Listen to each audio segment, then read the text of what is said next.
Gjermania shënon 30 vjetorin e rënies së murit të Berlinit, një moment i rëndësishëm në ngjarjet që rrëzuan komunizmin në Evropën lindore. Statuja e re e Ronald Reaganit pranë portës së Brandenburgut kujton fjalimin historik të vitit 1987. Tear down this wall. Në Washington, Kongresi përgatitet për një raund dëshmish publike të zyrtarëve të administratës aktuale dhe atyre të kaluar në procesin për të kërkuar shkarkimin e presidentit Donald Trump.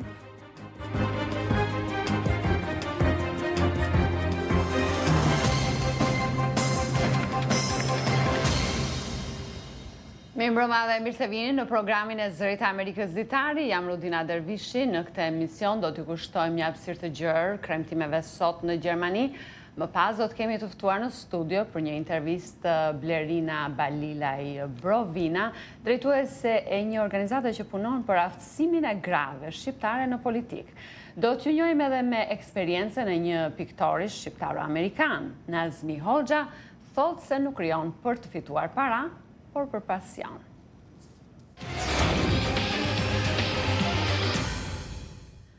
Gjermania shënoi sot 30 vjetorin e rënies së murit të Berlinit, një moment i rëndësishëm në ngjarjet që rrëzuan komunizmin në Evropën lindore.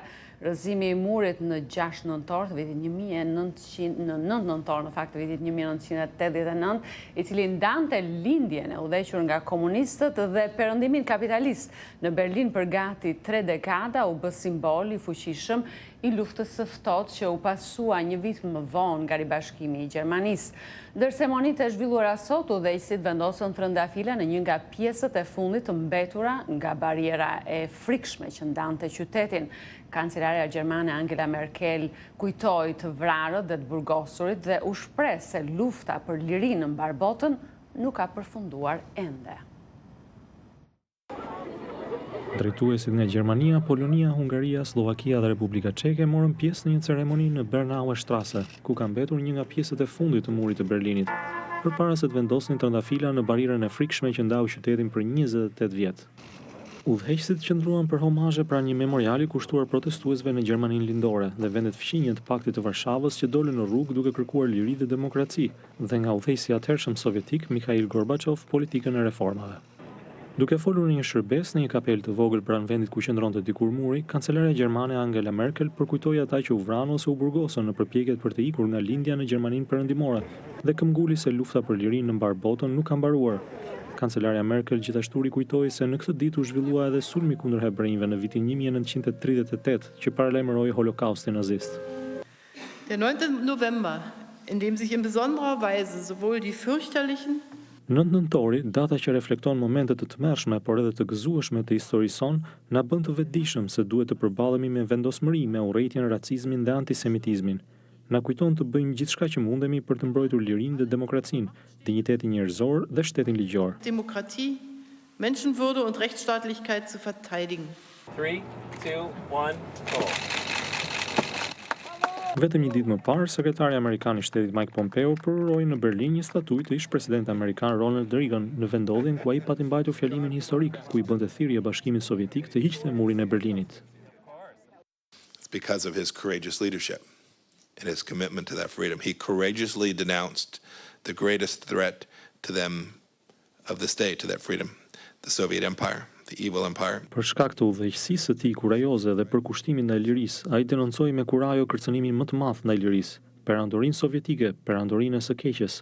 Ai e dinte se në vend që të mbronin të drejtat e shtetasve të tyre, ata i keqtrajtonin brutalisht dhe i ekzekutonin. Ai e dinte se ata mbikëqyrnin edhe lakejt komunist në vende si Gjermania lindore, të cilët i bën të njëjtin gjë popullit të tyre. Those leaders oversaw communist lackeys in countries like East Germany that did the very same thing to their people. Instalacione, koncerte dhe debate publike janë planifikuar në të gjithë qytetin dhe në pjesë të tjera të Gjermanisë për të shënuar rënien e murit, duke përfshirë një koncert në portën ikon të Brandenburgut të Berlinit. Në 30 vitet që nga koha e rrëzimit të murit Berlinit, që i dha fund ndarjes së 10 veçare mes pjesës lindore dhe asaj perëndimore të qytetit, artistët janë ata që i kanë dhënë jetë të re ndërtesave të braktisura të stilit komunist në Berlinin lindor. Siç njofton Charles Main i Zërit Amerikës, kjo sken kulturore u bë një forcë shtytëse e pajtimit të lindjes dhe perëndimit, një proces që vazhdon edhe sot e kësaj dite. Gilbert Florian i di shumë mirë kufizimet e jetës në Ish Gjermaninë lindore komuniste. Si gazetar aspirant në Republikën Demokratike të Gjermanisë, ai kaloi 2 vjet në një burg të stasit të Gjermanisë lindore. Ai u burgos për dokumentimin e një skene nëntoksore të muzikës punk në Berlin që konsiderohej subversive nga autoritetet. Es gibt in der DDR Jugendliche. Republika Demokratike e Gjermanisë kishte pasur gjithnjë këtë frikë të tmerrshme nga gjithçka që ishte e ndryshme, madje edhe nga kritikat më të vogla ndaj saj. Vor jeder Abweichung, vor allem was auch ein bisschen nur nach Kritik aussah. Rënja e murit të Berlinit në vitin 1989 ndryshoi gjithçka dhe mes lirive të reja politike erdhen edhe artistët. Jim Avignon ishte ndër ata që e pan Berlinin lindor si një kanavac për pikturimin e tij të parë të historisë. Unë e pikturoja me personazhe atë që ndodhte në atë kohë. Ju mund të shihni biznesmen që po merrin në kontroll lindjen. Kam pikturuar portën e Brandenburgut me një shenjë të restorantit McDonald's. Berlini ishte i hapur për biznes, por ishte gjithashtu papritmas thjesht më i madh. Dhe në ndërtesat dhe fabrikat e dikurshme të destinuara për proletariatin komunist, u hapen klube, bare, galeri dhe studio. Muzikanti Paul Frick ishte në mesin e atyre që nxituan të përqafojnë skenën. With this experience of suddenly living in a way. Kjo u bë papritmas një përvoje të jetuarit në një qytet më të madh dhe eksplorimit të gjithçkaje, pasi hapësira e Berlinit është mjaft e madhe. Duhen shumë vite për ta zbuluar atë me të vërtetë. To really discover it. Një ekspozitë e re e quajtur Asnjë celular në dyshemen e vallëzimit eksploron frymën e asaj kohe. Një periudhë politikisht orientuese, kur skena e vallëzimit siguronte një mundësi të rrallë për gjermanolindorët dhe gjermanoperëndimorët që të takoheshin në kushte të barabarta. Një vend, thot kuratori i ekspozitës, ku gjermanët mund të mblidheshin për të ribashkuar pa folur në të vërtetë për ribashkimin. Thjesht imagjinoni nëse Korea e Veriut dhe ajo e Jugut do të ribashkoheshin tani dhe të gjithë të rinjt do të kërcenin në tingujt e një lloji të ri të muzikës. Kjo ishte ajo që ndodhi në fillim të viteve 90 në Berlin. Ajo frym është akoma gjallë. Edhe tani, në një të premte mbrëma, kohëve të fundit, ishte një grup nga Moska që tërhoqi turmat në një klub afër vendit ku dikur qëndronte muri.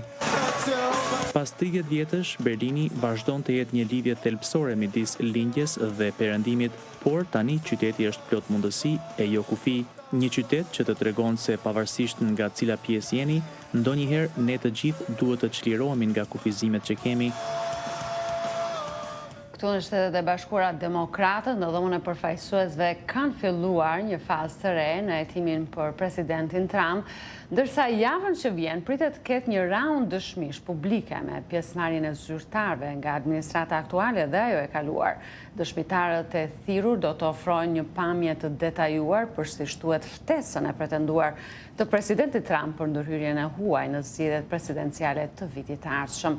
Sikurse njofton korrespondentja e Zërit Amerikës Catherine Gibson, dëshmit me shkrim të sapo bëra publike nga seancat me dyert të mbyllura përbëjnë atë që mund të jetë një javë e rëndësishme në presidencën e zotit Trump. Javë të tëra dëshmish pas dyerve të mbyllura në Kongres tani të bëra publike. Kryetari i Komisionit të Inteligjencës, Adam Schiff, drejton seanca dëgjimore për cilat demokratët shpresonin se do t'i tregojnë popullit amerikan arsyen për hetimin e presidentit Trump.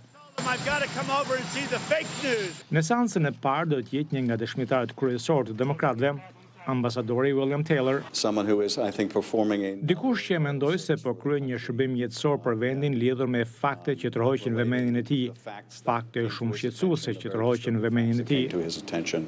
Diplomati i lartë në Ukrainë u tha ligjënësve të dhomës së përfaqësuesve se ishte i qartë që ndihma amerikane për Ukrainën ishte lidhur me bashkëpunimin e atij vendi në hetimin për rivalin politik të zotit Trump, Joe Biden dhe familjen e tij. Javën që vjen do dëshmojnë dhe zyrtari i Departamentit të Shtetit George Kent dhe ish ambasadore amerikane në Ukrainë, Maria Jovanovic, të cilët u kanë treguar tashmë ligjvënësve për përpjekjet për të ndryshuar kanalet tradicionale të politikës amerikane në favor të Rudy Giulianit, avokatit personal të presidentit. Republikanët janë të fokusuar në mbrojtjen e thelbit të telefonatës së zotit Trump me presidentin e Ukrainës, që është epicentri e hetimeve ndaj presidentit. E besoj telefonatën, e besoj presidentin Zelenski dhe presidentin Trump, po ashtu besoj edhe në faktin se ukrainasit nuk e dinin që ndihma ishte bllokuar dhe nuk bën gjë që të mundsonin zhbllokimin e saj kur ndodhi. Këto janë fakte themelore, por kemi zëra që po përdor zoti Schiff për të krijuar mjegull që nuk kanë rëndësi kritike lidhur me atë që ndodhi. Presidenti e quan të padrejt procesin e hetimit nga dhoma përfaqësuese. Ata nuk duhet të zhvillojnë seanca dëgjimore publike. Ky është mashtrim, është një lloj si gjyëtia e shtrigave për Rusinë. Demokratët të dhomës së përfaqësuesve po ndjekin një proces të ngjashëm të përdorur për hetimin e presidentëve Nixon dhe Clinton. Procesi i hetimit në këtë pikë kohore është një proces me juri të madhe. Ajo që po bëjnë tani është se po mbledhin prova. Ata do të bëjnë ndryshime. Padyshim që republikanët në dhomën e përfaqësuesve do të kenë rastin të kundërshtojnë akuzat. Akuzat e njohura si nenet e hetimit, me sa duket do të marrin miratimin e dhomës së përfaqësuesve të kontrolluar nga demokratët, por gjykimi që pason në Senat me shumicë republikane ka të ngjartë të mos jetë i suksesshëm, duke e mundësuar presidencën e zotit Trump gjatë zgjedhjeve të vitit 2020.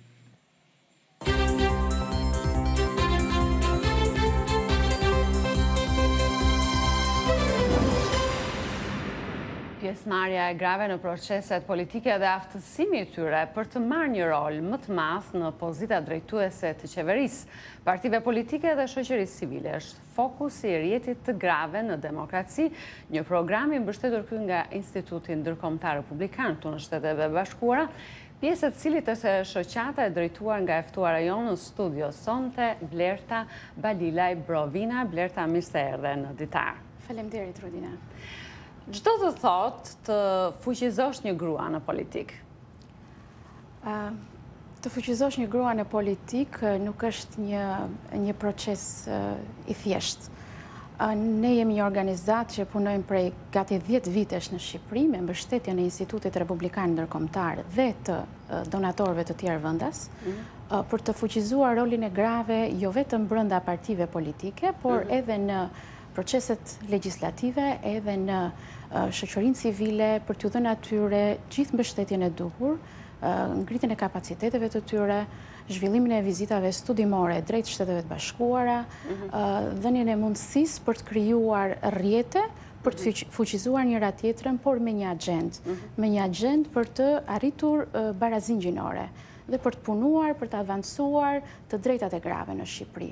Kjo është pak a shumë puna që ne kemi bërë gjatë 10 viteve të fundit. Dhe si e shikoni ju përgjigjen, talentin, gatishmërinë e grave për të marrë pjesë në këto procese? Duke e krahasuar me 10 vjeçarin e shkuar, ne shohim që kemi shumë gra në politik. Sot ato janë në pozicione drejtuese të qeverisë, janë në pozicione drejtuese në ministri, në parlament. Është shumë e rëndësishme që numrat të përkthehen në politika, që gratë e tjera dhe qytetarët të përfitojnë dhe të kuptojnë që gratë nuk janë thjesht kuota në kuvend, por ato janë aktiviste të drejtave të tyre, ato lobojnë, ndryshojnë legjislacionin, ato ulen dhe diskutojnë për çështjet e grave dhe e kanë këtë prioritet të punës së tyre. Për ne është e rëndësishme të arrijmë të kemi edhe një lëvizje më të fortë të gjitha grave në politikë. Ju thatë që ka vërtet në fakt një numër në rritje të grave në politikë. Megjithatë, a ekziston modeli gruas së suksesshme në politikë në Shqipëri? Mendoj që ka raste dhe ekzistojnë shembuj të mirë. Na duhet shumë punë për të arritur në modele shumë të suksesshme. Megjithatë, unë them, gratë tashmë mundësit i kanë, edhe njohurit i kanë, edhe kanë mundësi për të rritur në pozicione drejtuese. Ajo që mungon është që brenda partive politike ne duhet kemi akoma më tepër një zë më të fuqishëm të tyre. Drejt bërjes politikave, drejt zhvillimit të demokracisë së brendshme të partive përmes fuqizimit të grave. Dhe kjo është shumë e rëndësishme. Kanë arritur gratë në fakt të ndihmojnë në këtë demokratizimin e partive? Ne shpresojmë dhe punojmë për këtë gjë dhe duam të inspirojmë, të punojmë dhe të ngrëmë kapacitetet e tyre Për edhe njëkohësisht edhe t'i frymëzojmë edhe gjatë vizitave studimore që kemi shpeshherë mes Shteteve të Bashkuara dhe Tiranës zyrtare dhe Shqipërisë dhe partive politike atje, mundohemi të inspirojmë dhe t'u japim mundësi grave për të kuptuar rolin e tyre, jo thjesht si aktiviste politike apo si deputete apo pozicionin që ato mbartin, por për t'ju dhënë edhe të kuptojnë që është shumë e rëndësishme të jenë pjesë e vërtet e politikës aktive, jo vetëm pjesë e politikës në backstage, në prapa sken. Ne I duam gratë në sken, gratë duhet jenë në sken, dhe besoj është koha, sfidat janë shumë. Megjithatë, ekziston ky mentaliteti që kur del në sken, gratë shikohen si shumë agresive.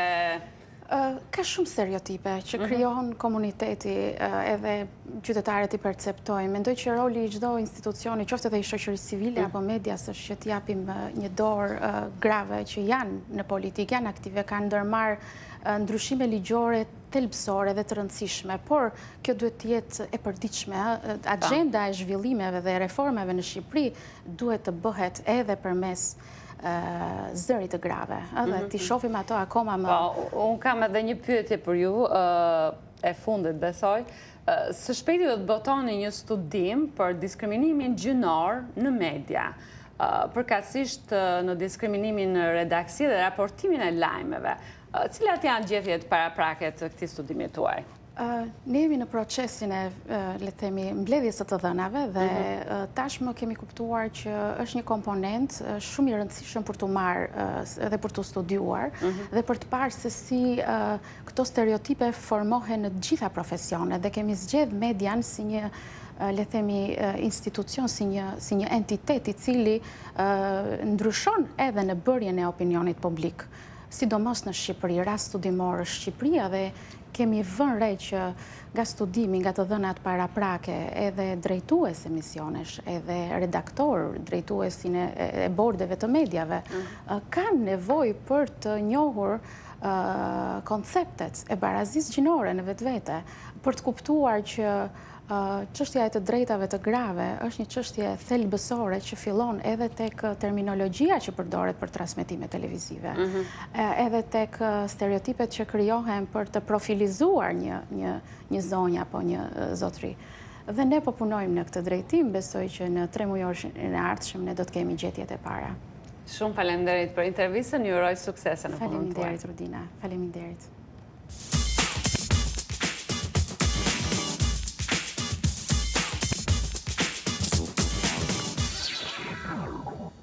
Një piktor shqiptar në Bronx të New Yorkut e ka kthyer shtëpinë në studio, ku ushtron artin për kënaqësinë e tij dhe jo për të fituar. Kolegu ynë Ilir Ekonomi ishte në shtëpinë e piktorit Nazmi Hoxha dhe bisedoi me të për eksperiencën e tij amerikane. Nazmi Hoxha erdhi në Amerikë nga Shqipëria para 11 vjetësh dhe që nga ajo kohë nuk ka rreshtur së eksploruari atë që gjeti të re në këtë vend.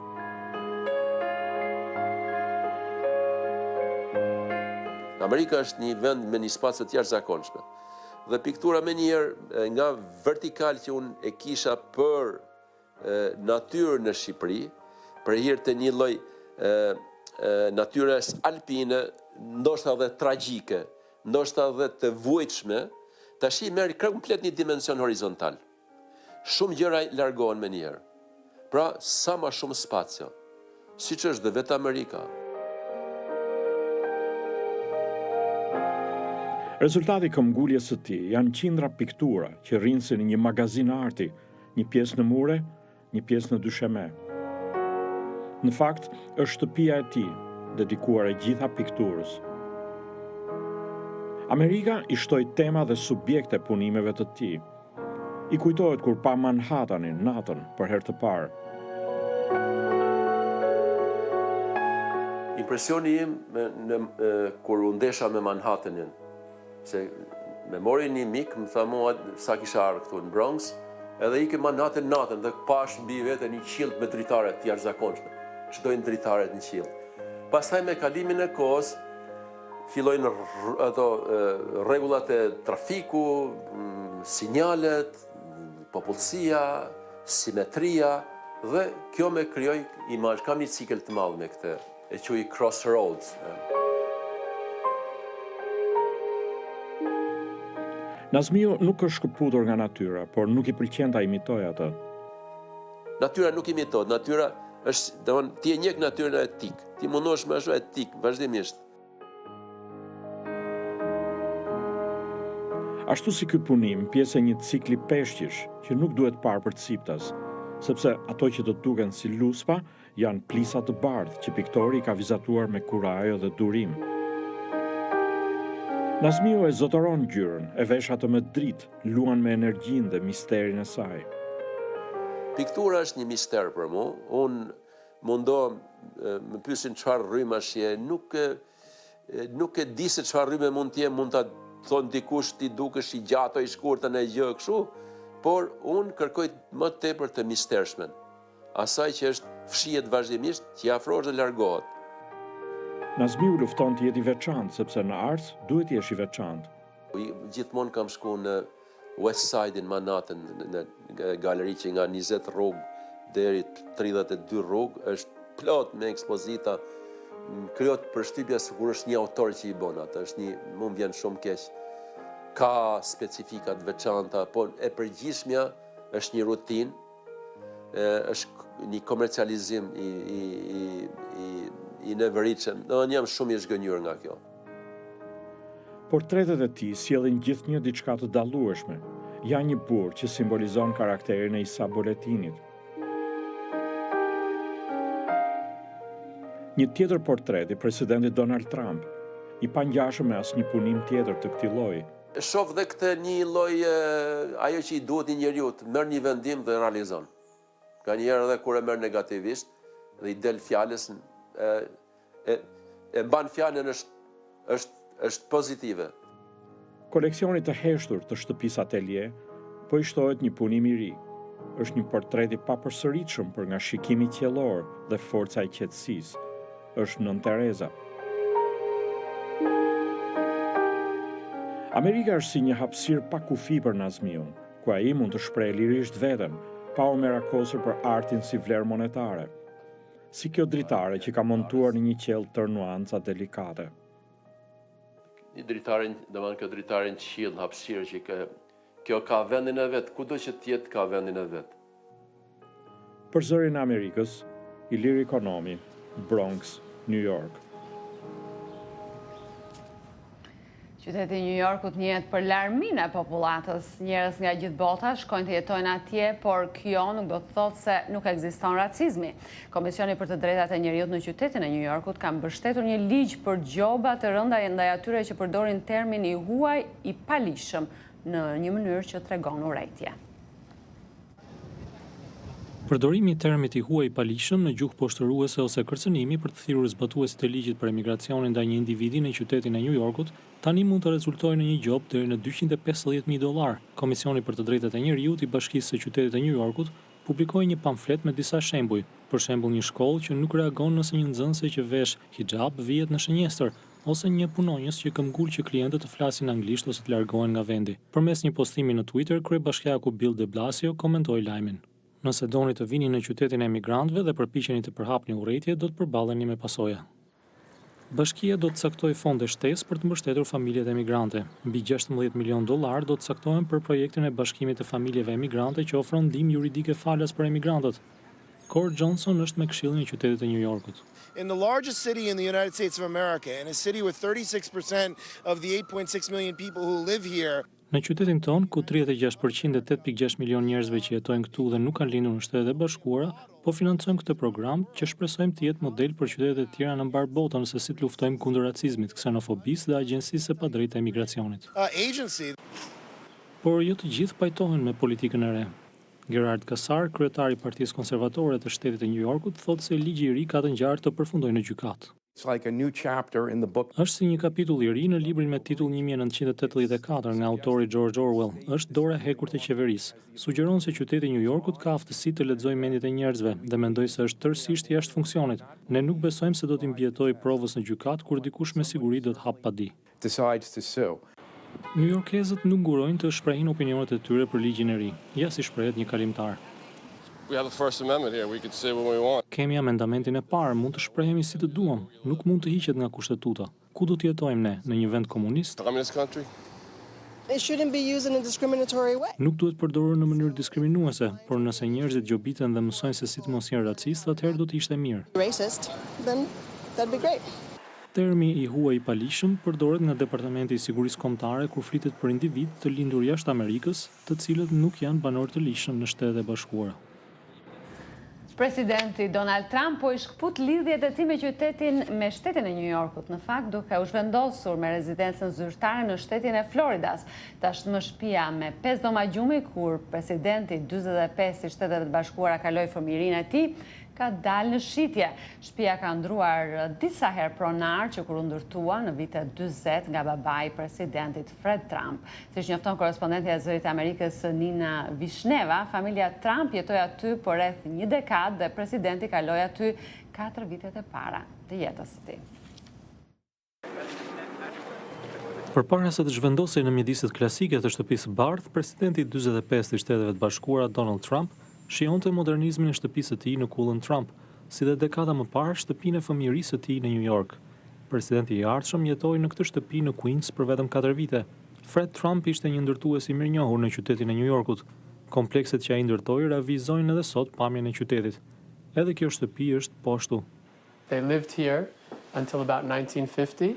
Jetuan këtu deri rreth 1950-s, më pas e shitën këtë shtëpi dhe u zhvendosën tek ajo shtëpia tjetër që duket nga dritarja. Right here. You can see it out the window. Sot shtëpia e parë e Donald Trumpit është sërish në treg. Në fundin e 2016-s, kompania e zotit Hagani arriti ta shes për $1.400.000 dhe e rishiti vetëm pas 4 muajsh për $2 milion.